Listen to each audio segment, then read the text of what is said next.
In the last episode, I started my modern Minecraft survival world and got a few basic items and also did something quite cool. And that something was that I built this flying ship as my starter base on the first episode. Isn't that so cool? But enough about flying ships because I think it's about high time that I settle down and get a permanent base going. So looking at my minimap right now, I think this will be a good location to check out quite near me. It looks like there's a lake with some small ponds and a nice mountainside as well. So let's go check that out. Okay, it seems that we're just about here and this looks really nice. There's like a nice deep valley going down. There's trees everywhere. No! Alright. So even when crouching, you can still fall off blocks, so note to self, I guess. Just gonna approach the edge a bit more carefully this time because, you know, falling down again would not be fun.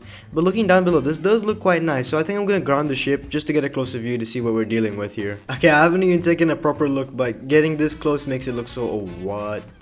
That is so cool. Wait, there's like an underground cave lake thing. Wait, that's amazing. Okay, let me just go into free cam just so I can get a proper view of how everything looks like. So there's the lake, and then, you know, there seems to be like a bunch of mountains and like flat mountains as well. So that's gonna be good for industrial builds. And yeah, it looks like we're also completely surrounded by a bunch of nature and some steep hills. So we're properly enclosed here. And if I come down here, this is where the underground lake is, and just getting an even closer look, this looks so nice. This is such lucky world generation as well. I just have so many ideas on what I can build here. But before any building gets done, let's just do some quick planning first. So for these flat mountains over here, I'm just gonna like outline a few buildings and flat areas. Like these cubes are just gonna be buildings, which are probably gonna change in the future, but this is just to get a rough idea, and I'm gonna connect them with a bunch of paths. Now for the hills, since they are quite steep, I'll only have a few builds here, and maybe instead decorate it with some custom terraforming, maybe even a waterfall. So what do you guys think? But now for the lake, I think I'll leave it as is until I know what I want to build. But for now, I think some paths and small buildings should be enough. But now it's time to decide on what to build, and I think I have a slight idea on what I want to do. Because judging by how many potatoes I have in my hand, I definitely have a food problem. So I think in this episode, I'll be building a greenhouse to solve my food problem before I start doing any crazy builds in my world. And going into free cam, I think I found the perfect spot to build this greenhouse. But as you can see, there's a lot of shrubs everywhere that needs to be removed. So with that being said, I think it's time for a quick time lapse for you guys.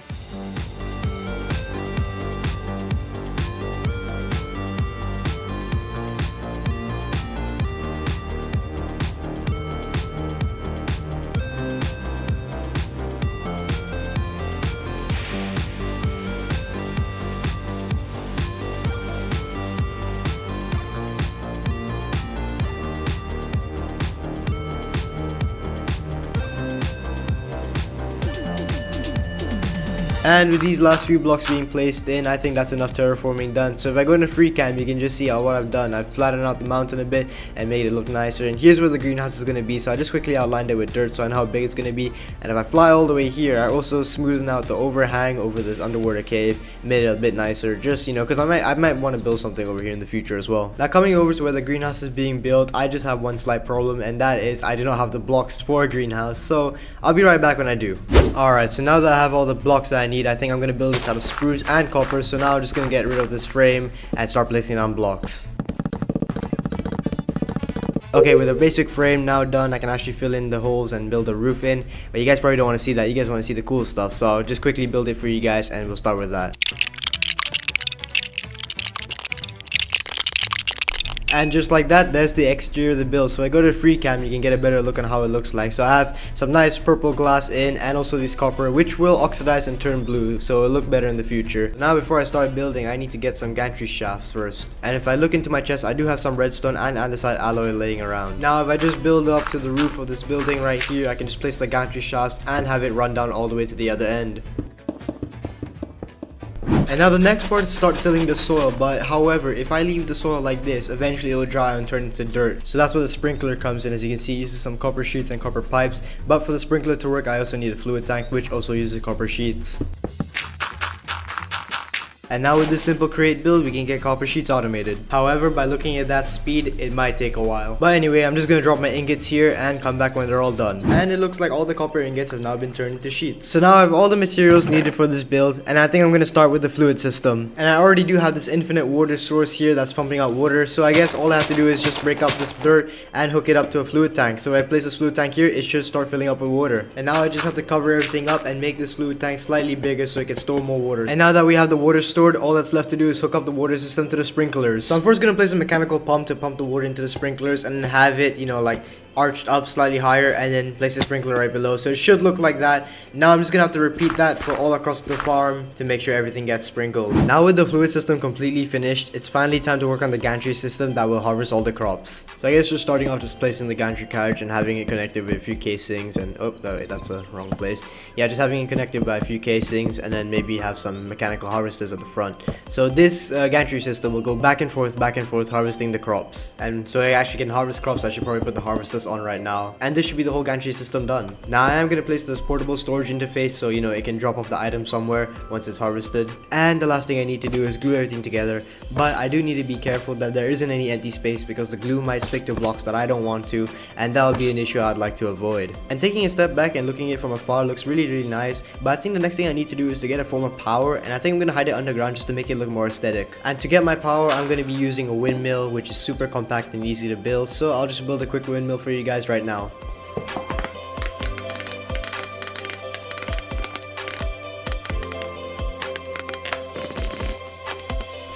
And now just to glue this last bit here, and if I just clear my inventory and right click on this, I should be getting power. There we go, 2048 stress units. And with everything hooked up, it seems like the water is being pumped out, and if I right click, I can actually see the water flowing, which is also quite nice to see for aesthetic reasons. And it's also good to see that this fluid tank is still filling up with water. So with the sprinklers now having water access, I can finally start tilling the soil without it being destroyed.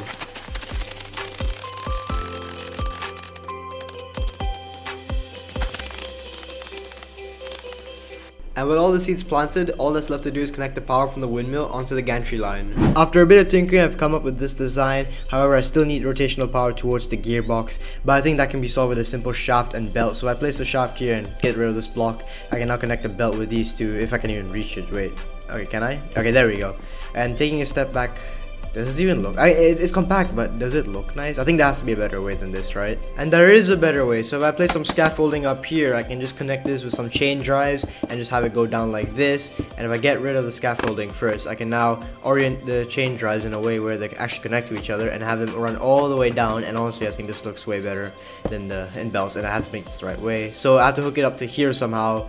So yeah, I think it honestly looks way better. And taking a step back, I think the chain drives definitely fit the build more aesthetically compared to the mechanical belt. So I'm really happy with that choice. Now if I bring the shaft out up here, I can now hook it up to a gearbox, and then this should power all the chain drives, which should then power the gearbox, which means the gantry system is now working. So if I get rid of all these casings here and the shaft, I can now replace it with a gearbox and redirect the power straight across. And now this should pump all the water into the sprinklers, which means, yeah, you can see there's water in the sprinklers, which means all the crops are now going to get watered and not dry out and die, so that's super helpful. And since all the technical builds are finally done, I think it's just time to make it look nice. So I'm gonna extend this platform up here just by one block out and place these girders just to make it look industrial and make it look like it actually has some support instead of a floating platform. And I'm gonna fill this part with some girders I have left over, and honestly I think it's much better that I chose the chain drives instead of the belt, because the girders look so much more better with the chain drives and it just gives it a better feel in my opinion. Okay, lastly I'm gonna do the storage interface. So if I come over here, I'm gonna place a storage interface,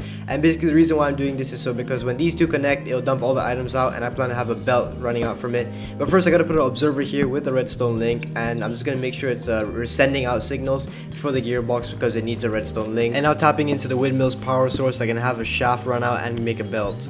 If I can actually make, yeah, okay, there we go, finally. So yeah, I have a belt now, and into the belt I can have a vault, which be a 3x3 that will store all the crops. And I'm gonna put some brass funnels on them and make sure they're facing the right way, so you know the crops can actually come out smoothly and efficiently. And the harvester has done its first harvest cycle, and you can see all the crops it managed to get. And if I stand on the back of this here, it should start, yeah, there we go, it's rolling backwards now, and it should start doing a drive-by exchange. And yeah, there we go. Oh, and the achievement's literally called drive-by exchange. Okay, yeah, but all the stuff are going into the vault, which is super good, and that means everything is working properly. So if I go to third person right now in free cam, you can see how the build actually looks like. And oh yeah, some of the copper is already oxidizing, which is super nice. But honestly, I think I actually like this build. It's one of the first builds in survival I've done, which I actually like with the crate mod. As well as I come down here, you can see the girders. I actually like the girders. It gives like a nice industrial look to it. So with this food farm finally being done, I can finally start on my massive projects. But guys, in the next episode, you have to guess what I'm building. And I'll give you a hint. I am building the biggest empire you can imagine. So write your comments down below on what do you think that empire is going to be. And I'll see you guys in the next one. Let's go! I'm feeling like I'm running and I'm feeling like I gotta get away, but I know that I don't and I won't ever stop, 'cause you know I gotta